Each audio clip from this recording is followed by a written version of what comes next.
ओम नमः सिद्धेभ्यः। ओम नमः सिद्धेभ्यः। बोले पंच परमेष्ठी भगवान की, आचार्य गुरु विद्यासागर जी महाराज की। अपना विषय चल रहा है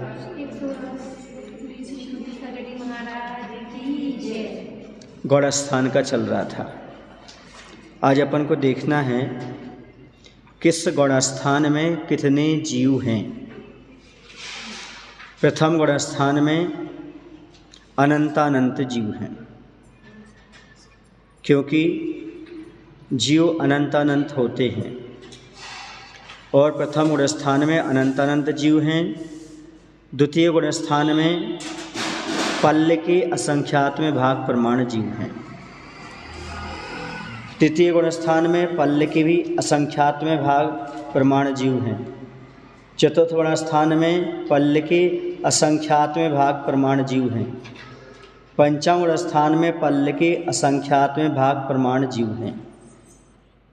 जो पांच गुण स्थान हैं, इन पांच गुण स्थान में पहले को छोड़ करके बाकी दूसरे, तीसरे, चौथे और पांचवें गुण स्थान में पल्ल के असंख्यात्म भाग प्रमाण जीव हैं। आप पूछिए पल्ल क्या है? पल्ल एक गड्ढा होता है। क्या होता है? यानी असंख्यात वर्ष मान करके चलो, है ना, उसके अनुसार। और द्वितीय गुण स्थान में पल्ल के असंख्यात भाग प्रमाण जीव हैं। द्वितीय गुण स्थान में बता दिया। तृतीय गुण स्थान में पल्ल के भी असंख्यात भाग, चतुर्थ में भी पल्ल के असंख्यात भाग और पंचम गुण स्थान में भी पल्ल के असंख्यात भाग प्रमाण जीव। समझ गए? मात्र पहले गुण स्थान में जो है वह अनंतानंत जीव है, मिथ्याद गुण स्थान में, क्योंकि त्रियंच अनंतानंत जीव हैं, उसमें एक इंद्रिय आदि। हाँ, इसलिए प्रथम गुण स्थान में अनंतानंत जीव है। अब मनुष्य गति के किस गुण स्थान में उत्कृष्ट से कितने जीव हो सकते हैं? उत्कृष्ट माने अधिक से अधिक कितने हो सकते हैं? हो कोई नियम नहीं, अगर अधिक से अधिक होंगे तो कितने होंगे? तो प्रथम गुण स्थान में असंख्यात होंगे, क्योंकि वैसे भी मनुष्य की संख्या तो असंख्यात ही है। तो प्रथम गुण स्थान में असंख्यात होंगे। द्वितीय गुण स्थान में 52 करोड़ होंगे। कितने? 52 करोड़। तृतीय गुण स्थान में 104 करोड़ होंगे। हाँ, चतुर्थ गुण स्थान में 700 करोड़ होंगे। पंचम गुण स्थान में 13 करोड़। छठे गुण स्थान में 5 करोड़ 93,98,206 जीव होंगे। कितने हुए? 5 करोड़ 93,98,206। और सातवें गुण स्थान में 2 करोड़ 96,99,103। फिर से सातवें गुण स्थान में 2 करोड़ 96,99,103 जीव हो सकते हैं अधिक से अधिक। उपशम श्रेणी के जो गुण स्थान हैं वो 4 हैं। तो उपशम श्रेणी के पहला गुण स्थान है अष्टम गुण स्थान। तो अष्टम गुण स्थान में 299 जीव हो सकते हैं। नौवें गुण स्थान में उपशम श्रेणी वाले 299। 10वें गुण स्थान में 299। 11वें गुण स्थान में 299। ऐसा समझ में? ये 4 गुण स्थान हैं किसके? उपशम श्रेणी के। 8वां, 9वां, 10वां और 11वां, इन प्रत्येक गुण स्थान में 299 जीव होंगे। छपक श्रेणी के भी 4 गुण स्थान हैं। उपशम श्रेणी में 11वां गुण स्थान होता है और छपक श्रेणी में 11वां ना होकर के 12वां होता है। बाकी जीवों के 2 गुण स्थान होते हैं। छपक श्रेणी के अष्टम गुण स्थान में 8वें गुण स्थान में 598 जीव। 9वें गुण स्थान में 598 जीव। 10वें गुण स्थान में 598 जीव और 12वें गुण स्थान में 598 जीव। छपक श्रेणी की 4 गुण स्थानों में 299 उपशम श्रेणी के चारों गुण स्थानों में 299 और छपक श्रेणी के चारों गुण स्थानों में 598 598 जीव होते हैं। 13वें गुण स्थान में मैंने केवल ज्ञानी एक साथ अधिक से अधिक तो कितने हो जाएंगे? 8,98,502। 13वें गुण स्थान में 8,98,502 जीव और 14वें गुण स्थान में 598 जीव। अब ये 6ठे गुण स्थान से 14वें गुण स्थान तक के जीवों का यदि जोड़ लगाया जाए तो कुल संख्या आ जाती है 3 कम 9 करोड़। कितनी आ जाती है? हाँ, 8,99,99,997। आप लोग बोलते हैं ना 3 कम 9 करोड़ मुनिराजों की जय हो, वो है 6ठे गुण स्थान से लेकर के कौन से गुण स्थान तक? 14वें गुण स्थान तक। ये कुल मिलाकर के हो जाते हैं 3 कम 9 करोड़। आया समझ में? नहीं, फिक्स का अर्थ इससे अधिक नहीं होंगे, अधिक से अधिक इतने होंगे, कम भी हो सकते हैं लेकिन इससे अधिक नहीं हो पाएंगे।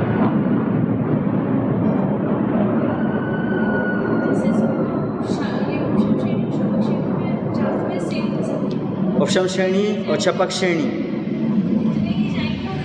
हाँ नहीं, छपक श्रेणी से वापस नहीं आते, उपशम श्रेणी वाले, हाँ वो इससे अधिक नहीं हो सकते। इसलिए 3 कम 9 करोड़ से अधिक मुनिराज एक समय में नहीं हो सकते। समझ गए? एक समय में इतने से अधिक नहीं हो सकते। हों इतने कोई नियम नहीं, होंगे तो अधिक से अधिक इतने ही होंगे, ऐसा। इसलिए मुनिराज 6ठे गुण स्थान से लेकर के 14वें गुण स्थान तक के मानना। कहाँ तक के मानना? अकेले वो मुनिराज नहीं जो 6ठे 7वें गुण स्थान में। नहीं तो आपको अभी तो कितने गिने चुने महाराज हैं, विदेश क्षेत्र के भी सब गिन करके, है ना, पूरे गुण स्थान 6ठे से लेकर के 14वें गुण स्थान तक के वो 3 कम 9 करोड़ होते हैं एक समय। कुल मनुष्यों की संख्या असंख्यात है। कितनी है कुल मनुष्यों की संख्या?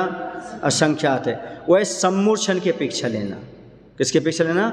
सम्मूर्छन जीवों की अपेक्षा, क्योंकि एक इंद्री से लेकर के 4 इंद्री तक के नियम से सम्मूर्छन ही होते हैं। समझ गए ना? गर्भज मनुष्यों की संख्या 29 अंक प्रमाण है। कितने अंक प्रमाण है? 29 अंक प्रमाण है। उपशम श्रेणी के इसमें कुछ भेद हैं, आचार्यों की 3 मान्यता हैं आगे जो बता रहे हैं।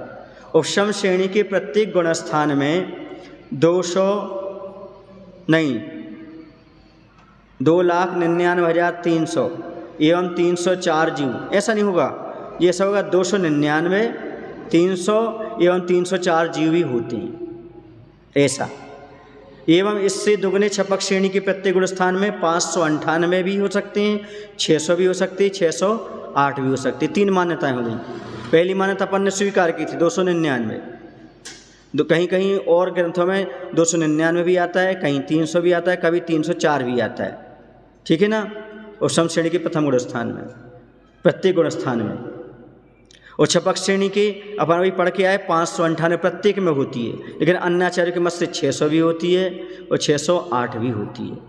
एवं 14 गुण स्थान में भी छपक श्रेणी के किसी भी गुण स्थान के समान 598, 600 एवं 608 जीव भी होते हैं। ऐसी 3 मान्यताएं आगम में मिलती हैं। धवला जी के अनुसार ऐसे ऐसा मिलता है। सब समझ गए? ये भिन्न मत हो गए, लेकिन अपन को सब मत स्वीकार है जो भी है। मुख्य रूप से अपन ने 299 लिए किसमें? उपशम श्रेणी के प्रत्येक गुण स्थान में, और 598 लिए छपक श्रेणी में। ठीक है ना? लेकिन दूसरी मान्यता के अनुसार 299 की जगह 300 भी हो सकते हैं और 304 भी हो सकते हैं, और यहाँ पर 598 की जगह 600 भी हो सकते हैं और 608 जीव भी हो सकते हैं। ये गुण स्थान का चैप्टर समाप्त हुआ। अब चलते अपन मारगणा पर। छपक श्रेणी वाला जीव आप शायद कल आए नहीं थे, आए थे? नहीं आए थे, क्योंकि छपक श्रेणी जीवन में एक ही बार मारते हैं और उसी भाव में मोक्ष जाने वाला जीव मारता है। वो जाएगा तो सीधा 10वें से 12वें स्थान में जाएगा और सीधा केवल ज्ञान को आगे प्राप्त करके मोक्ष चला जाएगा, वह कभी लौटता नहीं। ठीक है ना? उपशम श्रेणी पूरे जीवन काल में, मतलब जब तक मोक्ष नहीं हो रहा तब तक 4 बार मार सकता है, लेकिन उसी जीवन में मात्र 2 बार मार सकता है, ठीक है ना। उपशम श्रेणी वाले को लौटना ही पड़ेगा, लेकिन छपक श्रेणी वाला सीधा चला जाएगा। समझ गए। अब मार्गणा, मार्गणा किसे कहते हैं? मृग्यते इति मार्गणा, यानी जिससे खोजा जाए उसे बोलते हैं मार्गणा। मार्गणा कह लो, गवेषणा कह लो, अन्वेषण कह लो या खोज कह लो, ये तीनों शब्द पर्यायवाची हैं, मार्गणा, गवेषणा, अन्वेषण। जिनमें अथवा जिनके द्वारा जीवों की खोज की जाती है उसे मार्गणा कहते हैं। जिसमें किसकी खोज की जाती है? जीवों की खोज की जाए उसे क्या बोलते हैं? मार्गणा कहते हैं। मार्गणा 14 हुआ करती। कितनी होती मार्गणा? 14।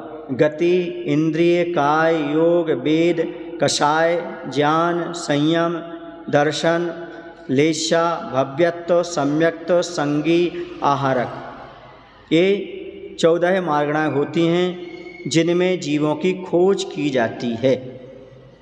अब सबसे पहले आती है गति मार्गणा। कौन सी मार्गणा आती है? गति मार्गणा आती है। गति मार्गणा किसे कहते हैं?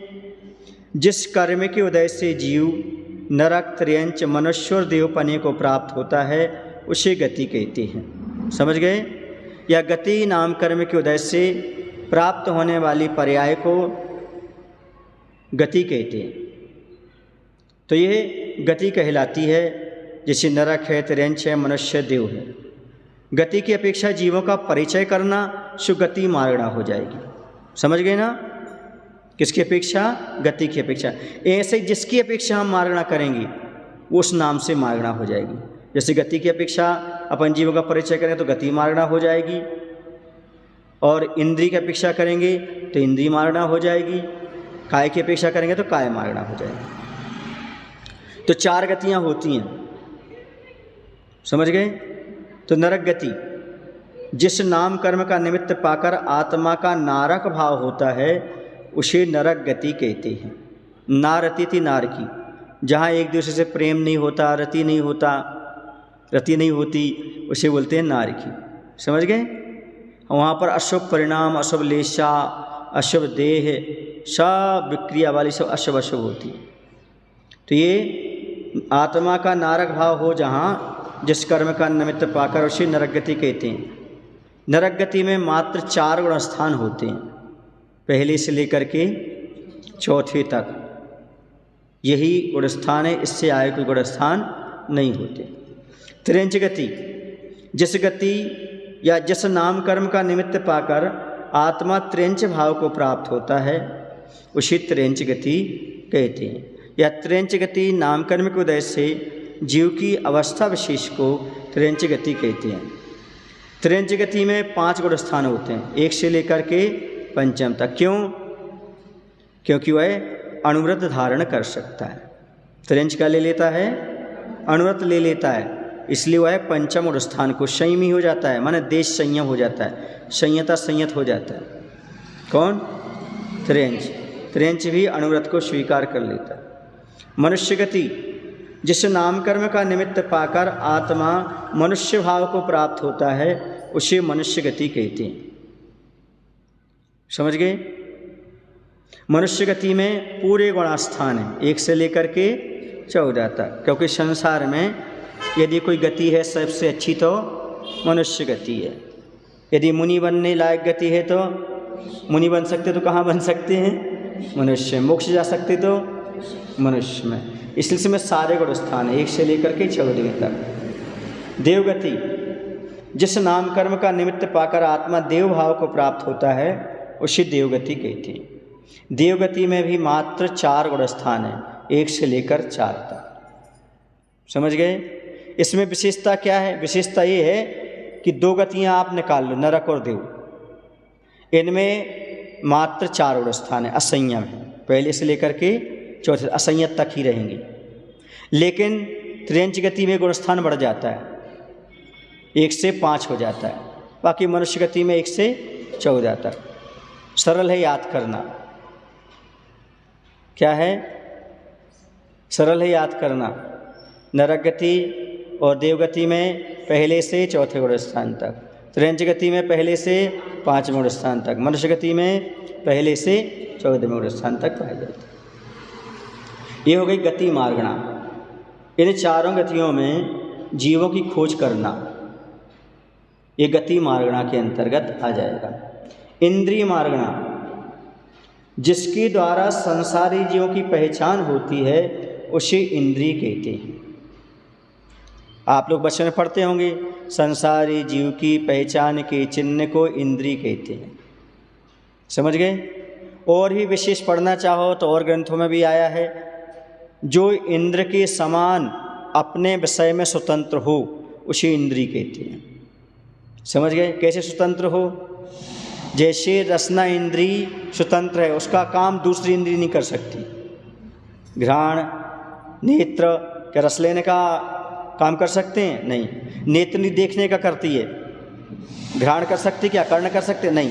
सारी की सारी इंद्रियां अपने अपने विषय क्षेत्र में स्वतंत्र हैं, इंद्र के समान। इसलिए उन्हें क्या कहते हैं? इंद्रियां। या जिनके माध्यम से हमारा आत्मा विषयों को ग्रहण करता है वो भी इंद्रियां कहलाती।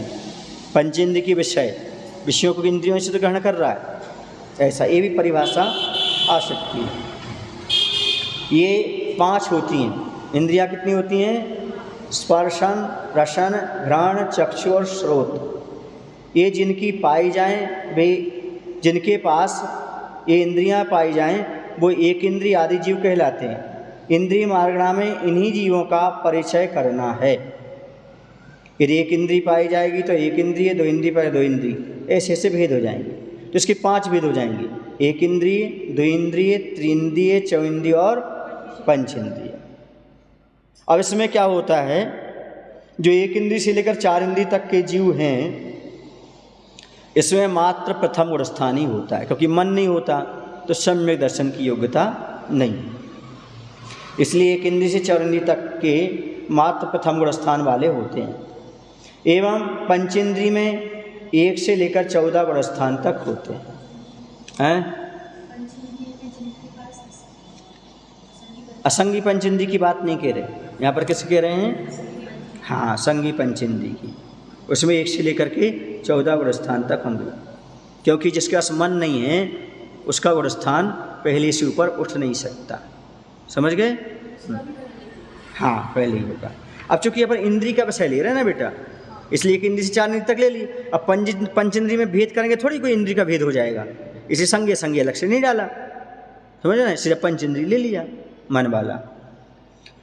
अब काय मार्गणा किसे कहते हैं? 2 मार्गणाएं हो गई, गति मार्गणा, इंद्रिय मार्गणा। अब कौन सी मार्गणा? काय मार्गणा। काय, पुद्गल पिंड को काय कहते। किसको बोलते हैं? हाँ, आत्मा की प्रवृत्ति द्वारा संचित किए गए पुद्गल पिंड को काय कहते हैं। ऐसा में जो पुद्गल पिंड को संचित कर लेता है आत्मा, वह काय है। काय की अपेक्षा जीवों का परिचय करना काय मार्गणा है। काय मार्गणा के 6 भेद हैं: पृथ्वी, जल, अग्नि, वायु, वनस्पति और त्रस्कायक। ये 5 स्थावर हो गए। और त्रस्कायक हो गया 2 इंद्रिय, 3 इंद्रिय, 4 इंद्रिय और पंचेंद्रिय। तो जो 5 स्थावर हैं, पृथ्वी का एक, जल का एक, अग्नि का एक, वायु का और वनस्पति का एक, इनका मात्र प्रथम गुण स्थान होता है। और जो त्रस्कायक हैं उसमें मनुष्य भी आ जाते हैं। इसलिए नाना जीव की अपेक्षा 1 से लेकर के 14 गुण स्थान हो जाते हैं। ठीक है ना? क्योंकि त्रस जीव में मनुष्य भी आ जाता है, त्रस्कायक में। ये हो गया। आया समझ में? काय मार्गणा। हाँ, अब योग मार्गणा। योग, तो योग में मन वचन काय के निमित्त से होने वाले आत्मप्रदेशों के हलन चलन को योग कहते हैं। मन वचन काय का निमित्त पा करके हमारे आत्मप्रदेशों में जो परस्पंद होता है, परस्पंदन यानी हलन चलन होता है, उसको योग कहते हैं। इसी से आश्रव होता है। क्या होता है? यही आप लोग बोलते हैं कायवान मनः कर्मयोगः स आश्रवः। तत्वसुध नहीं पढ़ा? उसमें यही आता है कि मन वचन काय ये कौन हैं, इनके निमित्त को पाकर आत्मा जो है ना, आत्मा के प्रदेश जो हैं वो परस्पंद होते हैं, यानी हलन चलन में क्रिया होती है, इसे योग कहते हैं। योग की अपेक्षा जीवों का परिचय करना योग मार्गणा है। इस योग मार्गणा की 15 भेद हैं। कितने भेद हैं? 15 भेद हैं, अलग अलग, मन के, वचन के और काय के। इन सबको मिला करके 15 भेद हो जाते हैं। तो कैसे हो जाते हैं? तो पदार्थ को अब वचन योग के और मन योग के जो होते हैं वह 4 भेद हुआ करते हैं। पदार्थ को कहने या विचारने के लिए जीव का सत्य, सत्य, उभय और अनुभय रूप 4 प्रकार के वचन और मन की जो प्रवृत्ति होती है उसी क्रम से सत्य वचन योग, सत्य मनोयोग, ऐसा में ऐसे ही असत्य वचन योग, असत्य मनोयोग, उभय वचन योग, उभय मन योग, अनुभय वचन योग, अनुभय वचन योग, मन योग। इस प्रकार से क्या हो जाएंगे? ये इनके भेद हो जाएंगे। कितने कितने हो जाएंगे? 4 हो जाएंगे, सत्य, असत्य, उभय, अनुभय की ओर से। ठीक है, ऐसा प्रत्येक में जैसे सत्य है उसमें वचन योग भी लगा देना, मन योग भी लगा देना। असत्य है उसमें वचन योग भी लगा देना, मन योग भी लगा देना। उभय है उसमें वचन योग भी लगा देना, मन योग भी लगा देना। अनुभय है उसमें वचन योग भी लगा देना और मन योग भी लगा देना। ठीक है ना? ऐसे 4 दूनी कितने हो गए? 8। अब समझें कैसे हम समझें कि आखिरकार किसी उभय कहते हैं, किसी सत्य कहते हैं। तो सुनो, सत्य के विषय में होने वाली मन की प्रवृत्ति को सत्य कहते हैं। जैसे यह जल है, जैसे यह जल है, सामने पानी भरा हुआ है तो कह दिया जैसे यह जल है। असत्य के विषय में होने वाली मन की प्रवृत्ति को असत्य कहते हैं। जैसे मृग मरीचिका को जल कहना। मृग मरीचिका समझते हो? नहीं जानते? जमीन पर जो ऊष्मा रहती ना, उस पर सूर्य की जो किरणें जो पड़ती हैं तो वहाँ चमकता हुआ दिखाई देता है। डामर रोड पर, रेत में, रेगिस्तान में जो हिरण दौड़ता है वहाँ पर पानी नहीं मिलता तो हाँ, जल नहीं पावे प्राण गवावे, भटक भटक मरता वस्तु पराई माने अपनी। तो ये मृग मरीचिका कहलाती। क्या कहलाती है? मृग माने हिरण। हिरण के लिए जो भ्रम पैदा करने वाली चीज़ है वो मरीचिका है। समझ गए? तो दूर से देखो वो चमक रहा है, वहाँ देखो खिड़की क्या दिख रहा है ना, ऐसा लगे जैसे पानी भरा हो। दिख रहा है ना? नहीं दिख रहा है? यहाँ पर टाइल्स में खिड़की की परछाई पड़ रही। तो ऐसे ही दूर रेगिस्तान की रेत में या डामर सड़क पर आप चलते दूर से दिखता है जैसे पानी भरा हो, लेकिन वो जो पृथ्वी पर ऊपर की क्या पड़ रही है? सूर्य किरणें, उससे भ्रम जाल पैदा हो जाता है कि जैसे पानी भरा। तो अब उसको पानी कहना वो क्या हो जाएगा? मृग मरीचिका को पानी कहना, जल कहना असत्य हो जाएगा। दोनों के विषयभूत पदार्थ को उभय कहते हैं। दोनों के उभय विषयभूत माने दोनों को विषय करे वो। जैसे कमंडलु को घट कहना, क्योंकि कमंडलु घट का कार्य करता है, उसमें पानी भरा रहता है ना? ऐसा इसलिए सत्य है और घटाकार नहीं है, इसलिए कथनचित असत्य है। तो उभय हो गया। क्या कह रहे? घड़े के आकार नहीं है कमंडल में, लेकिन वह काम किसका करता है? घड़े का। इसलिए वो ये हो गया कौन सा? उभय हो गया। सत्य भी और असत्य भी, दोनों बातें हो गई। चूँकि वह सत्य इसलिए हो गया क्योंकि वह घड़े का कार्य करता है। कमंडल को घड़ा कहना ये सत्य है क्योंकि वह घटा यह उसका काम करता है, लेकिन असत्य भी है क्योंकि वह घड़े के आकार का नहीं है। काम की अपेक्षा, क्रिया की अपेक्षा तो सत्य है, लेकिन आकार की अपेक्षा असत्य है। और दोनों मिल गए तो क्या हो गया? ये सत्य और असत्य का विषय नहीं होता है। ऐसे पदार्थ को आगे अनुभव कहते हैं। समझ गए? जिसमें दोनों हो तो उभय हो गया, जिसमें दोनों का क्या ना हो, विषय नहीं होता, वो अनुभव कहलाता है। जैसे सामान्य रूप से यह प्रतिभास होना कि यह कुछ है, यहाँ सत्य सत्य का कुछ भी निर्णय नहीं हो सकता। समझ गए ना? जैसे आचार्य के पास लोग जाते हैं, आचार्य चतुर्मास देखो, चतुर्मास 2 आप बिहार करो, हमारे गाँव आओ, देखो न सत्य है और न असत्य है। समझ गए ना? अनुभव तो समझ में आ गया था आपको अनुभव वचन, यही है अनुभव वचन। न सत्य है और न असत्य है। जो कथनचित सत्य है और असत्य है वो हो गया आपका उभय। कमंडलू का उदाहरण दिया था। अब यहाँ पर सामान्य रूप से प्रतिभास होना यह कुछ है। यहाँ सत्य सत्य का कुछ भी निर्णय नहीं हो सकता। पैर में कुछ है, अब क्या है, कुछ कांटा है कि कंकड़ है कि कांच है, कुछ है बस ऐसा। इसे बोलते हैं अनुभव। जैसे उदाहरण दिया तो है महाराज ने, आचार्य श्री विद्यासागर जी से सावक कहें हमारे नगर आइए, आचार्य श्री कहते देखो यह अनुभव वचन हो गया। न सत्य है और न असत्य है। यदि बोल देंगे हाओ और नहीं पहुँचे तो हाँ, और बोल दिया नहीं तो सामने वाले को बुरा लग सकता है, अच्छा नहीं लगेगा सुनने में। महाराज सीधा मना कर दिया, समझ गया। हाँ, इसलिए क्या बोलते देखो क्या होता है, आगे देखो पुण्य बढ़ाओ, ऐसा बोल देते हैं। जैसे बेंगलोर वाले बोल रहे हैं ना, महाराज जी यहाँ चतुर्मास होगा कि नहीं, देखो पुण्य बढ़ाओ, समझ गए ना। आचार्य से कहते हैं सावकों को प्रवचन देना चाहिए, वचन कभी नहीं देना चाहिए, समझ गए। हाँ, तो अनुभव वचन का बहुत अच्छा एग्जाम्पल है। देखो, अब देखो मैं देख लो तो मुझे अच्छा लगे सो देख लो, कोई निर्णय ही नहीं है उसमें। अब ये हो गए वचन योग और मन योग के चार चार वेद। 4 दूनी कितने हो गए, ये 8 हो गए। अब कारमाण कायोग, अब अपन चलते हैं कायोग की ओर। किसकी ओर, कायोग के भेद जो होते हैं वो 7 होते हैं।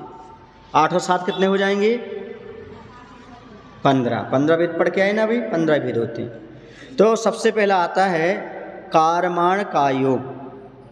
कारमाण कायोग का सीधी सी बात है कर्मों का समूह, पुद्गल अष्टकर्मों का समूह। जब यह जीव मरण कर नया शरीर धारण करने के लिए विग्रह गति में जाता है तब कारमन शरीर के निमित्त से आत्मदेशों में जो परिस्पंदन होता है, इस काल में वह जीव केवल कारमन वर्गणाओं को ग्रहण करता है, उसे कारमन कायोग कहते हैं। ये शरीर यहाँ था, मनुष्य का शरीर था मान लो, उसे और किसी की और गति के जीव में जाना है, उसे मतलब देव बनना है या मनुष्य बनना है, तो यहाँ से इसने शरीर छोड़ा। अब जो जब तक उसने शरीर को ग्रहण नहीं किया नए शरीर को, तब तक कौन सा योग रहेगा, कारमन का योग वहाँ पर रहेगा। वहाँ पर आत्मप्रदेश जो साथ में आत्मा तो है ही, आत्मा तो ले ही जा रही है उसे, समझ गए ना। तो ये कारमन का योग ऐसा काम करता है।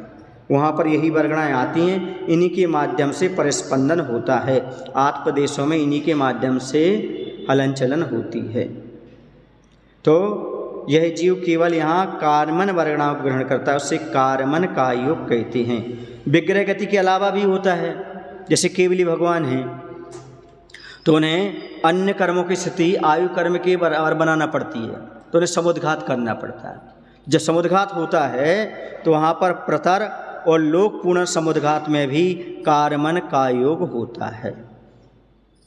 अब आता है औदारिक मिश्र का योग। औदारिक तो आप समझते हैं, औदारिक का अर्थ है त्रियंच और मनुष्य का पहले तो, अब मिश्र जुड़ गया, औदारिक मिश्र का योग। औदारिक शरीर की उत्पत्ति प्रारंभ होने से प्रथम समय से लेकर जब तक शरीर पर्याप्ति पूर्ण नहीं कर लेता तब तक औदारिक मिश्र का योग होता है। यहाँ वह जीव कारमन वर्गणाओं से मिश्रित औदारिक वर्गणाओं को ग्रहण करता है। इस काल में वह जीव केवल औदारिक वर्गणाओं को ग्रहण करता है।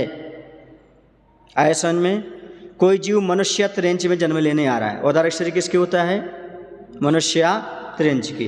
तो कोई जीव वहाँ पर उत्पन्न होने आ रहा है, तो जैसे वह शरीर की उत्पत्ति प्रारंभ होती है उस प्रथम समय से लेकर जब तक शरीर पर्याप्ति पूर्ण नहीं हो जाती, कौन सी पर्याप्ति, शरीर पर्याप्ति, तब तक औदारिक मिश्र का योग होता है। समझ गए। यहाँ पर मात्र कारमन वर्गणाएं तो उसके साथ थी ही, अब कौन सी और मिल गई, औदारिक वर्गणाएं, तो हो गया औदारिक मिश्र का योग। समझ गए। ये दोनों वहाँ पर वह ग्रहण करता है। इस काल में वह जीव केवल औदारिक वर्गणाओं को ग्रहण करता है, कारमन उसके पास पहले से थी। समझ गए। अब औदारिक का योग, अब मिश्र नहीं लगाना, मिश्र हो गया। अब औदारिक का योग, मनुष्य त्रियंचों के शरीर को औदारिक काय कहते हैं। और उसके निमित्त से जो योग होता है उसे औदारिक कायोग। अब उसने जन्म ले लिया, अब पूरी पर्याप्ति पूर्ण हो गई उसकी, ठीक है ना। अब वो मनुष्य त्रियंच का शरीर पा लिया उसने, तो मनुष्य त्रियंचों के शरीर को औदारिक काय कहते हैं, और उसके निमित्त से जो योग होता है उसे औदारिक काय योग कहते हैं। इस काल में वह जीव केवल औदारिक वर्गणाओं को ग्रहण करता है। यहाँ भी औदारिक को ग्रहण करता है, उस समय भी औदारिक मिश्र कायोग में भी औदारिक वर्गणाओं को ग्रहण कर रहा था। समझ गए? अब आता वैक्रिक मिश्र कायोग। वैक्रिक शरीर किनका होता है? देव और नारियों को, है ना। और भी होता है लब्धि प्रत्यम से, लब्धि आदि से हो जाए तो मनुष्यों के त्रियंच की। वैक्रिक शरीर की उत्पत्ति प्रारंभ होने के प्रथम समय से लगाकर जब तक शरीर पर्याप्ति पूर्ण नहीं कर लेता तब तक वैक्रिक मिश्र कायोग होता है। सीधी बात। अब जहाँ पर मिश्र अवस्था आती है वो लगा लेना, वैक्रिक के साथ है तो वैक्रिक शरीर की प्रारंभ में लगा लेना, और औदारिक कार्य में लगा लेना, आहारक है तो आहारक के में लगा लेना। तो वैक्रिक शरीर की उत्पत्ति प्रारंभ होने के प्रथम समय से लगाकर जब तक शरीर पर्याप्ति पूर्ण नहीं कर लेता तब तक वैक्रिक मिश्र कायोग रहता है। इस काल में वह जीव कार्बन वर्गणाओं से मिश्रित वैक्रिक वर्गणाओं को ग्रहण करता है, उसे वैक्रिक मिश्र कायोग कहते हैं। अब वैक्रिक कायोग, देव और नारकियों के शरीर को वैक्रिक कायोग कहते हैं, वैक्रिक काय कहते हैं, और उसके निमित्त से जो योग होता है इस काल में वह जीव केवल वैक्रिक वर्गणाओं को ग्रहण करता है, उसे वैक्रिक काय योग कहते हैं। आहारक मिश्र कायोग, आहारक शरीर की उत्पत्ति होने के प्रथम समय से लगाकर जब तक शरीर पर्याप्ति पूर्ण ना हो तब तक आहारक मिश्र कायोग कहलाता है, एवं उसके निमित्त से जो योग होता है उसे आहारक मिश्र कायोग कहते हैं। इस काल में वह जीव औदारिक वर्गणाओं से मिश्रित आहारक वर्गणाओं को ग्रहण करता है। समझ गए ना। अब इसके बाद आता है आहारक कायोग, अंतिम है सातवां। छठवें गुणस्थानवर्ती मुनि के, ये मुनि महाराज को ही होता है। किनको होता है? मुनि महाराज को ही होता है। छठे गुणस्थानवर्ती मुनि के सूक्ष्म तत्व के विषय में जिज्ञासा आदि कारण होने पर, हाँ समझ गए ना, कोई उनको जिज्ञासा हुई जो यहाँ पर उसका समाधान नहीं मिल रहा, तात्विक कोई जिनवाणी की, उन्हें यहाँ ज्ञात नहीं हो पा रहा है, या तीर्थ यात्रा जाना है, उनको तीर्थ यात्रा करने जाना है, तो छठे गुणस्थानवर्ती मुनि के सूक्ष्म तत्व के विषय में जिज्ञासा आदि कारण होने पर उनके मस्तक से एक हाथ ऊंचा सफ़ेद रंग का पुतला निकलता है। वह जहाँ भी केवली अथवा शुद्ध केवली हों वहाँ अपनी जिज्ञासा का समाधान करके वापस आ जाता है। इस समय वह जीव केवल आहारक वर्गणाओं को ग्रहण करता है, इसे आहारक काय कहते हैं, एवं इसके निमित्त से होने वाला योग आहारक काय योग कहलाता है। ये क्रिया अंतर्मुहूर्त में हो जाती है। कितने में हो जाती है? अंतर्मुहूर्त में निकल करके पहुंच जाता है, शंका का समाधान करके भी लौट के आ जाता है। समझ गए? ये छठे गुणस्थानवर्ती मुनिराज के होता है, उदय में आता है, ये उनके पास होता है आहारक काय योग। अब जो अपन ने पढ़े हैं ना 15 योग,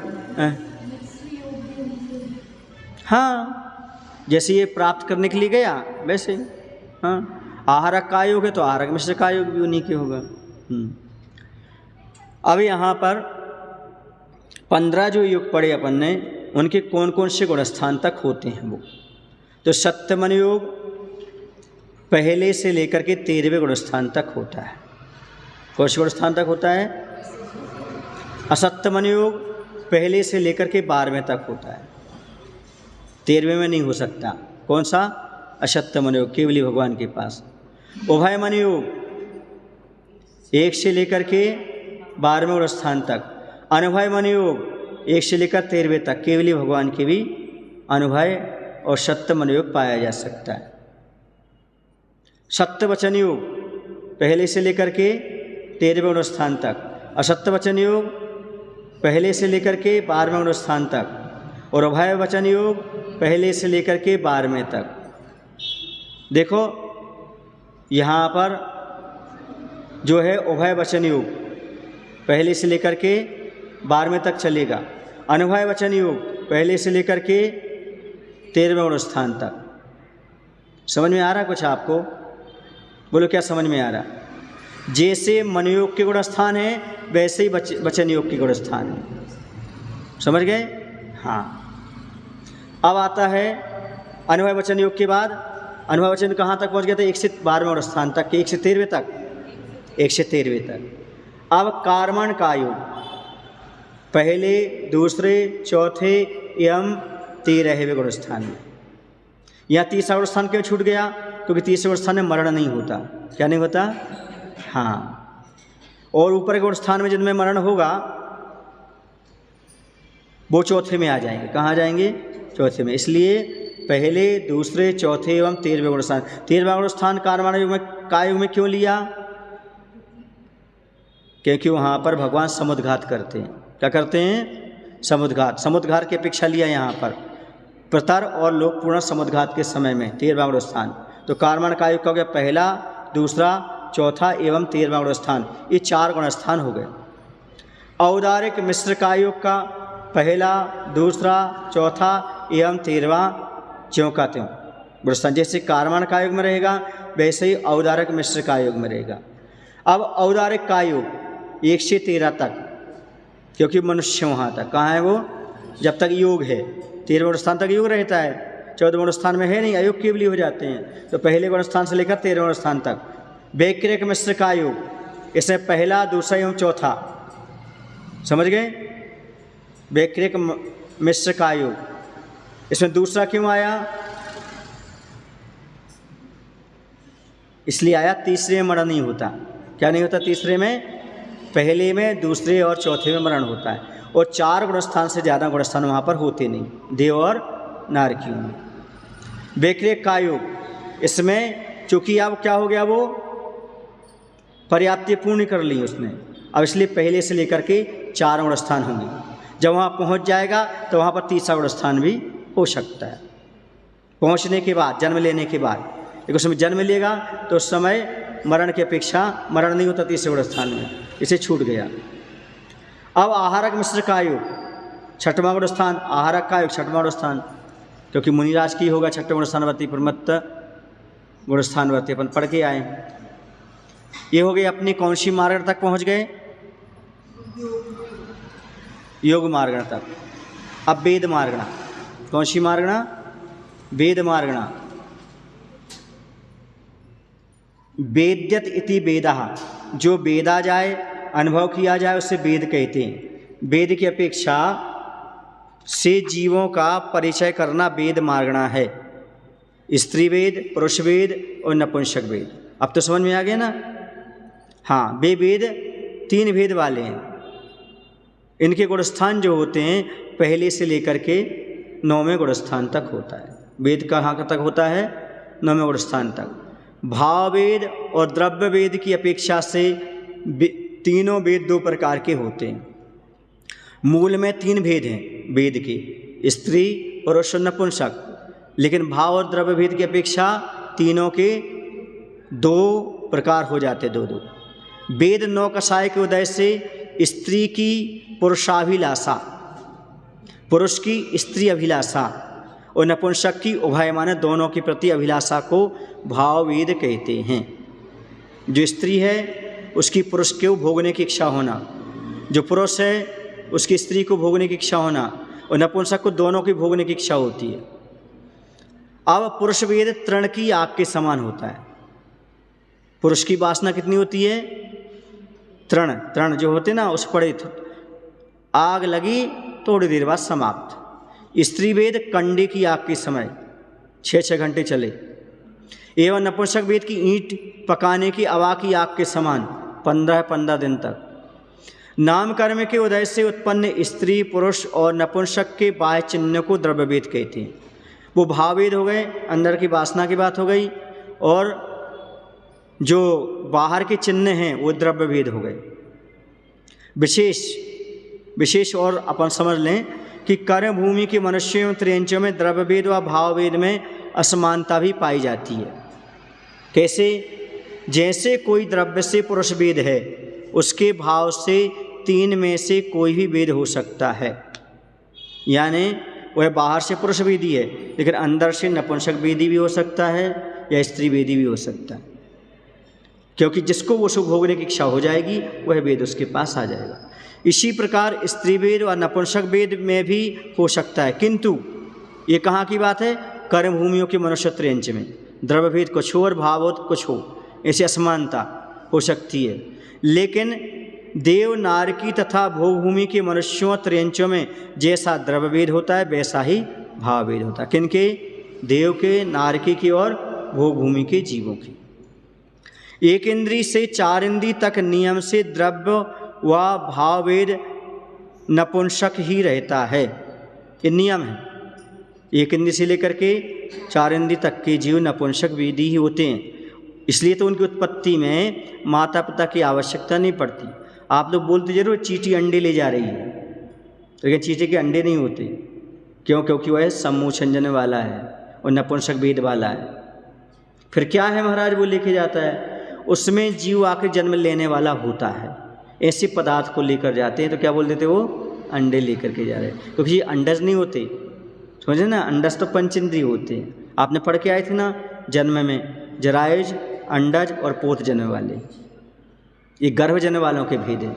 उनके गर्भ नहीं होता, इस सम्मूषण जन्म वाले हैं। कौन? एक इंद्री से लेकर के चार इंद्री तक के जीव। द्रव्य से स्त्री व नपुंसक वेद वालों के गुणस्थान 1 से 5 तक हो सकता है, समझ गए ना? द्रव्य से कोई स्त्री है और नपुंसक वेद है, उसका गुणस्थान पहले से माने अनुव्रत ले सकती है बस। तथा द्रव्य पुरुष वेद वाले के सभी 14 गुणस्थान हो सकते हैं। ठीक है, और पढ़ना इसके आगे कितने? बोलो महावीर भगवान की जय, आचार्य विद्या सागर जी महाराज की जय। किसी के अधिक अंग होता है, जैसे 5 उंगलियां, 1 और 6 उंगलियां होती है, तो फिर उनसे थोड़े आहार नहीं दे सकते। ऐसा कुछ नहीं है,